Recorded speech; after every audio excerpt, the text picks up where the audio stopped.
Hello guys, welcome back to my channel Unique Code Solution. My name is Vimal Dudat and today I will create 20th video on Laravel series. तो चलिए guys शुरू करते हैं। तो guys कल हमने देखा था कि डेटा को लिस्टिंग किस तरह से कर सकते हैं और आज हम देखेंगे कि डेटा को अपडेट किस तरह से करते हैं। तो सबसे पहले तो देख लेते हैं कि यूज़र में हमने क्या देखा था। यूज़र में पहले देखा था क्रिएट, उसके बाद देखा था लिस्टिंग मतलब रीड, डेटा को रीड किस तरह से करते हैं, उसके बाद अपडेट और डिलीट। तो सेम चीज़ हम यहाँ पे देखेंगे। एडमिन का डेटा हमने क्या किया था, सबसे पहले तो हमने क्रिएट किया था, उसके बाद यहाँ पे रीड किया। ओके, अब अपडेट करेंगे, उसके बाद हम डिलीट करेंगे। तो चलिए शुरू करते हैं। तो गाइस जैसे कि मैंने बताया था कि ये जो हमने रिसोर्स कंट्रोलर यूज़ किया है, तो रिसोर्स राउट का मतलब क्या है कि वो ऑटोमेटिकली सब राउट ले लेंगे। ठीक है, तो चलिए देखते हैं।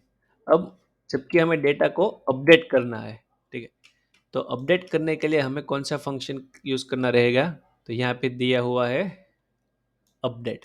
ठीक है, पर जैसे कि मैंने कल बताया था कि अपडेट स्टोर ऐसे पोस्ट मेथड के राउट है। तो अब पोस्ट मेथड के राउट है और हम यूज़ क्या कर रहे हैं, ब्राउज़र यूज़ कर रहे हैं, तो ब्राउज़र में हम पोस्ट मेथड कॉल नहीं कर सकते। अगर हमारे पास पोस्टमैन होता तो पोस्टमैन से हम पोस्ट मेथड क्रिएट कर सकते हैं। तो पोस्टमैन का हम बाद में देखेंगे जब हम एपीआई देखेंगे। ठीक है, तो अभी के लिए मैं क्या करता हूँ कि ए फंक्शन कॉल करने के बजाय अभी के लिए फिलहाल ए फंक्शन कॉल कर देता हूँ अपडेट के लिए। ठीक है गाइज, तो चलिए शुरू करते हैं। तो गाइज जैसे कि हमने यूजर में देखा था कि अपडेट और क्रिएट दोनों में चीज़ें सेम रहती है। देखो फर्क क्या रहता है, सिर्फ कि डेटा क्रिएट करने के लिए हमें बताना है कि भाई डेटा नया क्रिएट करना है तो वो ऑटोमेटिक नया क्रिएट कर देगा। ठीक है, और अपडेट करना है तो हमें उसको मेंशन करना रहेगा कि डेटा तो आपको अपडेट करना है, पर कौन सा वाला डेटा अपडेट करना है। ठीक है, या तो जिसका स्टेटस ज़ीरो हो, या फिर जो मेल हो, या फिर फीमेल हो, या फिर एक्टिव हो, इनएक्टिव हो, या फिर हमारे पास आईडी हो। तो इस तरह से अलग अलग तरीके से हम डेटा को अपडेट कर सकते हैं। पर ज़रूरी चीज़ क्या है कि हमें उसको बताना रहेगा कि मेरे पास ये चीज़ है, ये वाला डेटा तुझे अपडेट करना है। ठीक है, सेम चीज़ मॉडल के थ्रू होगी। तो चलिए देखते हैं। वापस से web.php में चला जाता हूँ। यहाँ से कंट्रोल क्लिक करूँगा तो एडमिन कंट्रोलर अपने आप ओपन हो जाएगा, क्योंकि मेरे में एक्सटेंशन इंस्टॉल किया हुआ है। तो आप भी गाइज यहाँ से एक्सटेंशन लारावेल का लारावेल पैक इंस्टॉल कर सकते हैं। यहाँ पे आप लारावेल सर्च करोगे तो ये जो सारे पैकेजेस है वो लारावेल एक्सटेंशन पैक के अंदर 12 पैकेजेस है। तो आपको सिर्फ यहाँ से इंस्टॉल करोगे तो सारे के सारे 12 पैकेजेस लारावेल के आ जाएंगे। ठीक है गाइज, तो आप अपने हिसाब से यहाँ से इंस्टॉल कर सकते हो।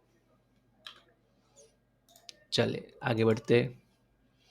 तो सेम चीज़ है, मैं क्या करूँगा यहाँ से उठा के अपडेट में ले लेता हूँ, क्योंकि अपडेट और क्रिएट दोनों सेम ही है। चलिए देखते हैं। तो यहाँ पे हमें सिर्फ कौन सी चीज़ चेंज करनी रहेगी। एक तो पहले तो ये वाला मेथड ले लेते हैं, कॉपी कर लेता हूँ, इसको वापस से हटा देता हूँ। ये वाला मेथड ट्राई करते हैं। सबसे पहले हमें क्या करना रहेगा कि एक ऑब्जेक्ट बनाना रहेगा। ठीक है, जिसमें सारा डेटा हो, जैसे कि फर्स्ट नेम ए रहेगा, लास्ट नेम ए रहेगा, ईमेल ए रहेगा, जेंडर ए रहेगा, और एक्टिव है या इनएक्टिव है क्या वैल्यू रहेगी वो आप यहाँ से डिसाइड कर सकते हो और यहाँ से डेटा अपडेट कर सकते हो। ठीक है, तो चलिए पहले तो ये मेथड देख लेते हैं। तो ये जो जबकि हमारा डेटा तैयार है, मैं क्या करूँगा, इसको सिर्फ नेम दे दूंगा 1, इसको दे दूंगा 2, ईमेल ऐसे रहने देता हूँ। अब जबकि मुझे ईमेल अपडेट नहीं करना है तो मैं खामखा लिखूँ क्यों यहाँ पे, तो यहाँ से ईमेल हटा देता हूँ। जेंडर भी तो सेम रहेगी ना, जेंडर तो कोई थोड़ी अपडेट कर सकता है कि भाई चलो मैं आज मेल था कल फीमेल हो गया। ठीक है, तो जेंडर को भी मैं हटा देता हूँ।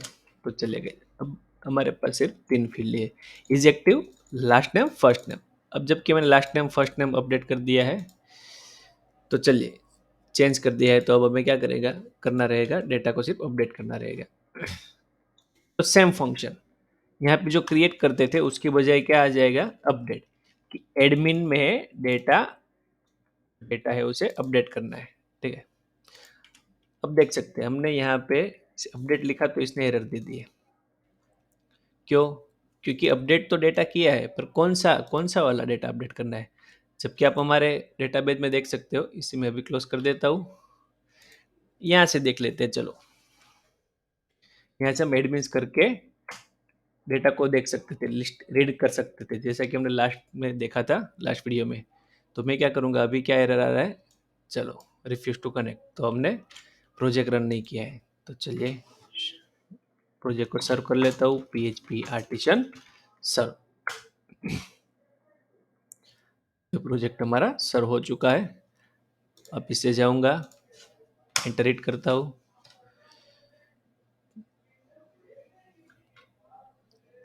लोड होने में टाइम ले रहा है। देखो गाइस, ये हमारा डेटा आ गया। मुझे क्या करना था, ये जो test33 थे ना, मैंने उसका डेटा अपडेट किया है।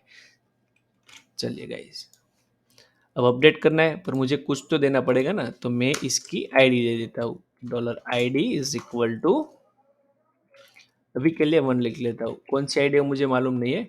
मैं क्या करूँगा, यहाँ पे जो हम लिस्टिंग किया था ना, वहाँ पे आईडी फील्ड भी एक दे देता हूँ। तो आईडी फील्ड कैसे देंगे, यहाँ पे मैं लिख लेता हूँ आईडी, यहाँ पे आईडी की फील्ड ले लेता हूँ आईडी, सेव करता हूँ, वापिस से रिफ्रेश करता हूँ। देखो गाइस, हमें आईडी भी मिल रही है। तो जो 1 नंबर की आईडी है उसका डेटा मुझे अपडेट करना है। ठीक है, चले जाते हैं, अपडेट कर देते हैं।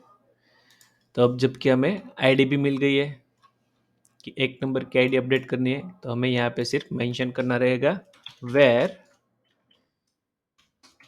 देखो गाइस, मैंने जैसे ही वेयर लिखा, यहाँ से एरर हट गई। ठीक है, क्यों? क्योंकि उसको मालूम पड़ गया कि भाई ठीक है, चलो ये बंदा है, यहाँ पे कुछ ना कुछ डिटेल मुझे देगा, तो मुझे मालूम पड़ेगा कि डेटा अपडेट कौन सा करना है। तो इसकी वजह से उसने एरर हटा ली। तो वेयर आईडी इज $id, कि भाई जो भी $id की वैल्यू है, जैसे कि 1, तो 1 नंबर का डेटा मुझे अपडेट करना है। यहाँ पे मैं वापस से dd कर देता हूँ, यहाँ पे लिखता हूँ डेटा अपडेटेड सक्सेसफुली। सॉरी, मैं यहाँ पे लिख देता हूँ एडमिन अपडेटेड सक्सेसफुली, क्योंकि एडमिन अपडेट हो रहा है ना। सेव करता हूँ, वापस से यहाँ पे रिफ्रेश करता हूँ। अभी मैं यहाँ पे रिफ्रेश करूँगा तो यही आएगा ना, क्योंकि यूआरएल तो इसकी है। हमें कौन सी यूआरएल लेनी है, हमें यूआरएल लेनी है डेटा अपडेट करने के लिए। अब डेटा अपडेट करने के लिए कौन सी यूआरएल चाहिए, चलो भाई मुझे नहीं मालूम कि यूआरएल क्या थी, मैं या तो मैं भूल गया हूँ या तो मुझे अब याद नहीं आ रही है। तो कोई बात नहीं, टेंशन लेने की कोई ज़रूरत नहीं है। कहाँ जाएंगे हम, ऑब्वियसली डॉक्यूमेंटेशन जो है लारावेल का, वहाँ चले जाते हैं, वहाँ पे सब मेंशन किया हुआ है। चलो लारावेल डॉक्यूमेंटेशन, यहाँ पे चले जाते हैं। अब मुझे यहाँ से देख लेता हूँ कि मेरा वर्जन 10 है और यहाँ पे 11 दिया हुआ है। पर गाइस कोई दिक्कत नहीं है, 10 हो, 11 हो, 9 हो, 8, 7, वो सभी में डेटा अपडेट रिसोर्स कंट्रोलर वो ऑलमोस्ट सेम ही होगा। कुछ थोड़ा बहुत चेंज हुआ होगा, देख लेते हैं। यहाँ पे मैं रिसोर्स कंट्रोल में चला जाता हूँ, यहाँ पे मैं 11 ही रहने देता हूँ। ठीक है, वर्जन 11 है, चलेगा, मुझे कोई दिक्कत नहीं है। ओके, यहाँ पे रिसोर्स कंट्रोलर पे क्लिक करता हूँ, तो देख सकते हो गाइस। ठीक है, ये सेम ही है। थोड़ा बहुत जब भी वर्जन चेंज होता है, थोड़ा बहुत फीचर्स का चेंज होता है, पर ये जो नॉर्मल होते हैं वो सभी में चेंज नहीं होता है। तो मुझे अपडेट करने के लिए कौन सा डेटा चाहिए, तो एडिट वाला, क्योंकि मैंने क्या बोला था कि हमें यहाँ पे रिसोर्स कंट्रोलर यूज़ किया है, और यहाँ पे हम कौन सा फंक्शन यूज़ कर रहे हैं अभी के लिए, एडिट का यूज़ कर रहे हैं। क्यों? क्योंकि अपडेट के लिए हमारे पास पोस्टमैन नहीं है, तो पुट और पैच मेथड और पोस्ट मेथड का यूज़ हम ब्राउज़र में नहीं कर सकते। तो मैं क्या करूँगा, अभी के लिए एडिट का फंक्शन यूज़ किया है, तो मैं यहाँ पे जाके एडिट का जो राउट है वो ले लूँगा। चलिएगा, तो एडिट का क्या राउट है, ये वाला है, photos/photo/id। ओके, तो ये जो फोटोज है वहाँ पे आएगी हमारी आईडी। तो सेम राउट में यहाँ से ले लेता हूँ। फोटोज की जगह हमारे पास क्या है, एडमिन्स। यहाँ पे admin/1/edit। अब एक और चीज़ मैं बताना चाहूँगा गाइस, कि यहाँ पे ऑलरेडी हमने आईडी दी हुई है। ठीक है, आईडी हमने यहाँ से ऑलरेडी भेजी हुई है, देख सकते हो यहाँ पे 1। तो अब हमें क्या करना रहेगा कि अब हमें यहाँ पे आईडी मेंशन करने की ज़रूरत नहीं है, क्योंकि यूआरएल में ऑलरेडी दी हुई है। तो मैं इसको हटा देता हूँ।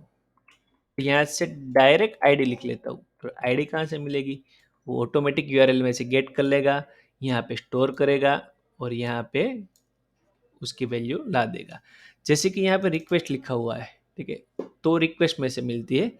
यहाँ पे डायरेक्ट डॉलर आईडी, यहाँ पे डायरेक्ट स्ट्रिंग डॉलर आईडी, यहाँ पे डायरेक्ट लिखा हुआ है। तो इसका मतलब क्या हुआ कि डायरेक्ट लिखते हैं, उसका मतलब ये है कि यूआरएल में से पास होके आ रही है, ठीक है। देख सकते हैं ये हमारी यूआरएल है, यूआरएल में से पास हो गई है।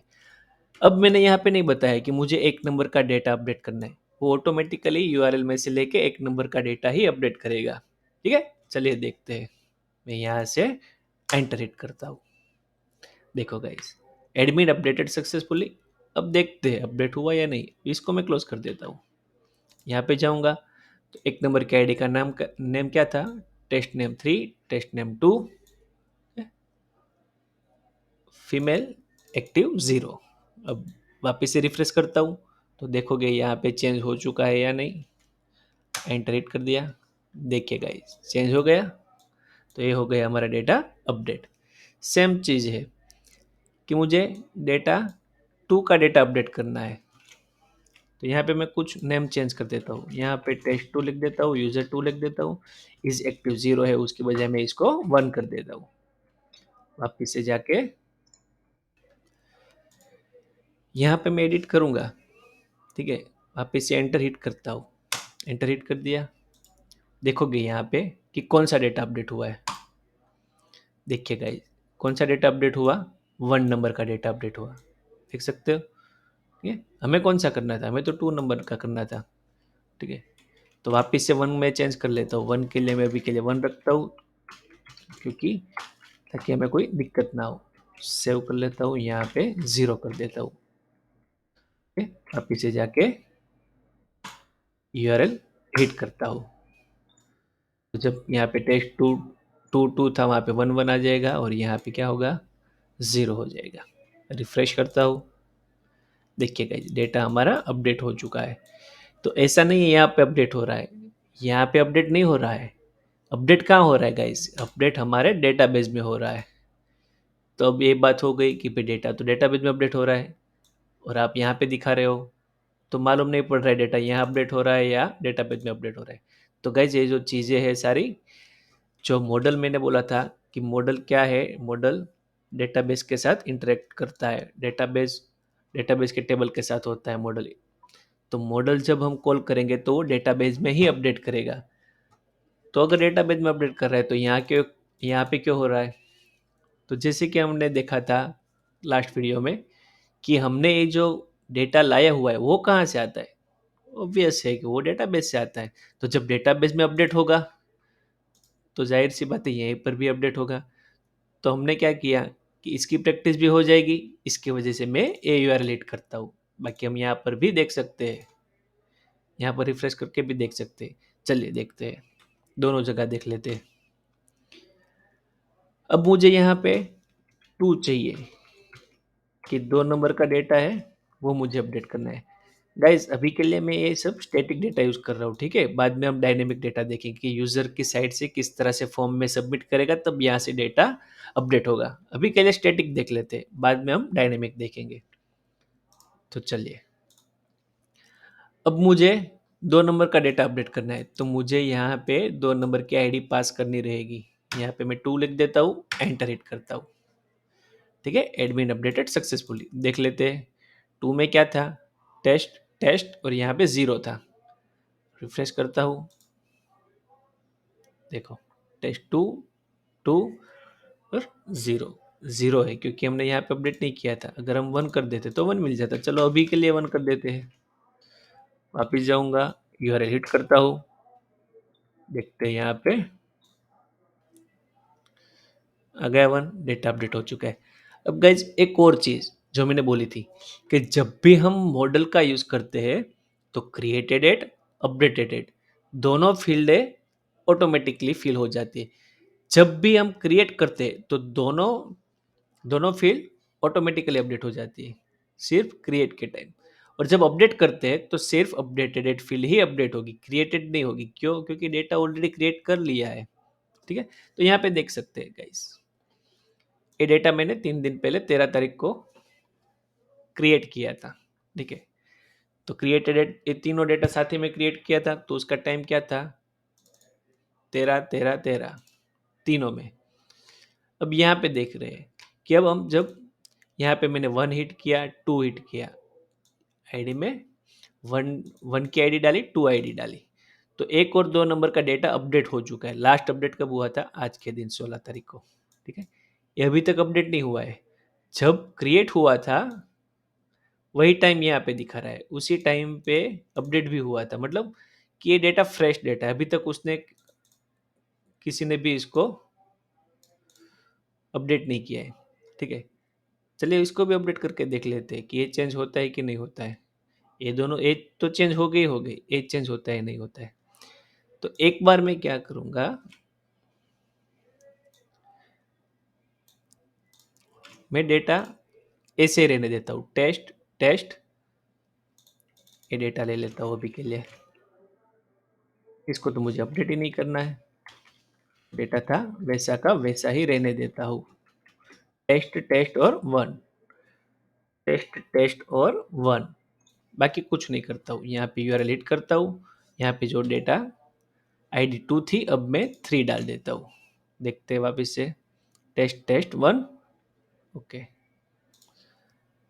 यूआरएल हिट करता हूँ, एंटर, डेटा अपडेटेड सक्सेसफुली। अब देखते हैं, रिफ्रेश करूंगा, देखो गाइस हो गया अपडेट, इस टाइम पे अपडेट किया है डेटा। ठीक है, ये डेटा अपडेट हो गया, भले ही हमने कोई भी फील्ड चेंज नहीं की हुई है, ठीक है, कुछ चेंज नहीं किया है। ठीक है, पर मैंने क्या किया कि यूआरएल हिट की और मैंने बोला कि भाई तू डेटा अपडेट कर दे, तो डेटा उसने अपडेट कर दिया है, ये डेटा अपडेट हो गया। लास्ट अपडेटेड क्या था? ये वाला 16 तारीख को ए टाइम पे मैंने अपडेट किया है। क्या किया है? कुछ नहीं, पर मैंने तो उसको बोला ना कि मैंने डेटा अपडेट किया है। अपडेट क्या किया कि भाई मेरा नाम टेस्ट था, वापिस से टेस्ट ही कर दो, लास्ट नेम भी टेस्ट था, वापिस से टेस्ट ही कर दो, ये था ऐसे ही कर दो। ठीक है, तो जब जब भी यूआरएल हिट होती है, admin function, admin model call होता है, तो वो अपडेटेड फील्ड ऑटोमेटिक अपडेट कर देता है। ठीक है, अब जबकि यहाँ पे टेस्ट 2, टेस्ट यूजर 2, यहाँ पे 1 आ गया है, तो यहाँ पे भी देख लेते हैं, यहाँ पे सिर्फ टेस्ट टेस्ट 0 है, देखिए गाइस आ गया। तो इस तरह से हम यहाँ पे डेटाबेस में अपडेट कर सकते हैं। यहाँ पे अपडेट नहीं किया है हमने, यहाँ पे सिर्फ शो कर रहे हैं, सिर्फ दिखा रहे हैं अपडेट, जबकि हमने कहा किया था अपडेट तो यहीं पे ही होगा, डेटाबेस में ही अपडेट होगा, यहाँ पे तो सिर्फ शो होगा। ठीक है गाइज, तो ये था हमारा अपडेट। तो गाइज ये तो हो गए पहली मेथड, और हम अब देखते हैं सेकंड मेथड किस तरह से यूज़ कर सकते हैं, ए वाली। ठीक है, तो अब मैं क्या करूँगा, अब इसको कॉपी कर लूँगा, यहाँ पे पेस्ट कर दूंगा, और अभी के लिए इसको मैं क्या करता हूँ, कमेंट आउट कर देता हूँ। जैसे कि हमने यहाँ पे देखा था कि first name last name is active, मुझे 3 फील्ड ऐड करनी है, सॉरी अपडेट करनी है, तो मैं इसको क्या करूँगा, ईमेल को अपडेट नहीं करना है, तो मैं इसको यहाँ से ईमेल को हटा दूंगा। तो चलिए, अब मुझे चेंज क्या करना रहेगा, सिर्फ जैसे कि हमने यहाँ पे क्या चेंज किया था, ओनली कि भाई जो आईडी थी वो हमने डिफाइन की थी, आईडी हमने डिफाइन की थी, और उसके बाद अपडेट बोला था, तो हमें यहाँ पे वही करना है, पर दूसरी तरीके से। जैसे कि हमने यहाँ पे लिखा था कि मुझे न्यू एडमिन चाहिए, अब मुझे क्या करना है कि मुझे एग्जिस्टिंग एडमिन है उसको सेव करना है, उसको अपडेट करना है। तो अभी मैं यहाँ पे न्यू एडमिन नहीं लिखूंगा, उसकी जगह है ये वाला लिख दूंगा, एडमिन। अब यहाँ पे मैं लिखूंगा फर्स्ट, कि जो भी एडमिन है वो पहले मुझे गेट करना है। तो गेट किस तरह से होगा, इस तरह से कि एडमिन, एडमिन का जो मॉडल है वहाँ पे जिसकी आईडी $ID है, उसका मुझे फर्स्ट डेटा चाहिए। ठीक है, तो इस तरीके से हम यहाँ से डेटा गेट कर सकते हैं। तो देखते हैं पहले dd करके $admin मिल रहा है या नहीं। इसको क्या करेंगे, टू एरे, क्योंकि वो जो मिलेगा वो कलेक्शन मिलेगा, टू एरे। सेव कर लेता हूँ यूआरएल में, हिट करता हूँ और देखता हूँ कि मुझे क्या मिलता है। एडमिन 3 का डेटा है, तो मैं यूआरएल हिट करता हूँ। देखो गाइस, एडमिन 3 test1.gmail.com मेल 1 और क्रिएटेड एट अपडेटेड एट, देख सकते हैं यहाँ पे test_1, ठीक है, ये डेटा मुझे मिल गया है। तो इस तरह से हम डेटा गेट कर सकते हैं कि admin where ID is $ID और फर्स्ट। अब इसमें भी दो मेथड आती है कि फर्स्ट का यूज किस तरह से कर सकते हैं, कि जैसे कि $ID है या फिर स्टेटस इज इक्वल टू 0 है या फिर जेंडर मेल है और मुझे सिर्फ एक ही डेटा चाहिए, तो हम इस तरह से यूज करेंगे, वेर कंडीशन लगा के फर्स्ट डेटा गेट कर लेंगे। एक तो इस तरह से गेट होता है, दूसरा इस तरह से गेट होता है, admin colon colon find, only find, find के अंदर आईडी। अगर अगर हमें आईडी के थ्रू ही डेटा गेट करना हो तभी ये फाइंड मेथड आएगी, ठीक है। अगर हमें स्टेटस के थ्रू, लास्ट नेम के through, is active through data gate करना है तो फाइंड वाली मेथड नहीं आएगी, ठीक है। सेम चीज़ें मैं वापस से सेव करता हूँ और रिफ्रेश करता हूँ यहाँ पे, या फिर यूआरएल हिट करता हूँ तो सेम डेटा मिलेगा, मिल गया। अब मैं यहाँ पे सेकंड नंबर की आईडी पास करूँगा, 2 का डेटा मिलेगा, ठीक है। चले गए, वापस से आते हैं यहाँ पे। अब जबकि मुझे एडमिन मिल गया है, ठीक है, कि डॉलर एडमिन जो है वो ये वाला है कि जिसकी आईडी 1 है, 2 है या 3 है। तो अब मुझे क्या करना है कि ए एडमिन की फर्स्ट नेम में ए डेटा आएगा, लास्ट नेम में ए आएगा, इज एक्टिव ए आएगा। अब उसको क्या करना है, उसको मुझे अपडेट नहीं करना है, यहाँ पे सेव ही करना है कि ए डेटा सेव कर दो। पहले जो था उससे मुझे कोई मतलब नहीं है, अभी के लिए आप इसको सेव कर दो। तो देखिए गाइस, यहाँ पे भी सेव था, यहाँ पे भी सेव है, ठीक है। इसमें क्या था, यहाँ पे क्रिएट था, यहाँ पे वेयर करके अपडेट करना था, ठीक है। दोनों में सेम ही चीज़ है, थोड़ा सा ही चेंज है। तो ए मेथड से भी आप डेटा को सेव कर सकते हो, ए मेथड से भी आप डेटा को सेव कर सकते हो, ठीक है। चलिए सेव करके भी देख लेते हैं। यहाँ पे test3 करता हूँ, यहाँ पे test3 करता हूँ, डेटा को 0 करता हूँ, कौन से वाले डेटा को, तो यहाँ पे मैं कर लेता हूँ कोई भी डेटा 3 है उसको मुझे चेंज करना है। एंटर हिट करता हूँ, data updated, admin updated successfully. देख लेते हैं यहाँ पे ये वाला एडमिन अपडेट हुआ या नहीं, रिफ्रेश करता हूँ, देखिए गाइस हो गया डेटा अपडेट। तो दोनों मेथड आप यूज़ कर सकते हो, आपको जो भी मेथड पसंद हो आप यूज़ कर सकते हो। मैं तो यही प्रेफर करूँगा कि ये नए लारावेल की मेथड है तो आप इसी को प्रेफर करो, ठीक है। ये जो लारावेल थी वो 5, 6, 7 में उसमें चलती थी, 7 में भी आई थिंक ये वाली चलती थी, मुझे मालूम नहीं है क्योंकि मैं ज़्यादातर काम 8, 9 और 10 में किया है और 6 में भी किया था, तो 6 में ये वाली मेथड चलती थी, ठीक है। अब जबकि ये मेथड चल रही है तो हम ये वाली मेथड का ही यूज़ करेंगे। ये मेथड थोड़ी ईजी है क्योंकि हमें यहाँ पे एरे का ऑब्जेक्ट बनाना पड़ता था, उसके बाद वो डेटा को यहाँ पे लाना पड़ता था, ठीक है। इससे बेटर है कि कोई ऑब्जेक्ट बनाने की ज़रूरत नहीं है, डायरेक्ट से आप सेव कर सकते हो। तो ठीक है गाइज, आज के लिए इतना ही। अगर आपको मेरा वीडियो पसंद आए तो प्लीज़ गाइज लाइक कीजिए, और अभी तक आपने मेरे चैनल को सब्सक्राइब नहीं किया है तो प्लीज़ गाइज सब्सक्राइब कीजिए ताकि मैं ऐसे ऑसम वीडियो लेकर आ सकूँ। तो तब तक के लिए bye bye guys, thank you for watching.